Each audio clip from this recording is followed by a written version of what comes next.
आउ गोटे दिन पर दोल उत्सव अनुष्ठित हेबो। एथिपाई सहर ठारू मफसल पर्यंत थिबा विभिन्न मंदिर गुड़िकरे दोल पूर्णिमा एवं होली पाई प्रस्तुति चूड़ांत पर्यायर पहुंची। विभिन्न मंदिर परिसर में थिबा दोलवेदी गुड़िक रंगीन करा जायछि। श्रीमंदिर में मध्य फगु दशमी ठारू दोल पूर्णिमा पर्यंत स्वतंत्र नीति श्रीजीव मानकर अनुष्ठित होइछि।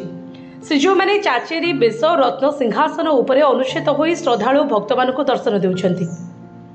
दोल पूर्णिमा दिन श्रीजीव मानकर राजा राजेश्वर बेश बा सुनावेश अनुष्ठित हेबो। दोल पूर्णिमा दिन सकाळ धूप पढ़िबा परे मंदिररु श्रीजीव माने मणि विमान रे दोलवेदी को यात्रा करिवे। मणि विमान रे रामकृष्ण भूदेवी श्रीदेवी एवं पालिंकी रे मदन मोहन दोलवेदी को विजय करिवे।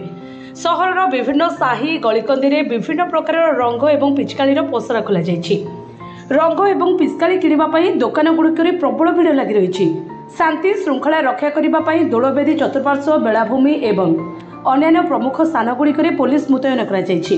ब्यूरो रिपोर्ट जे न्यूज।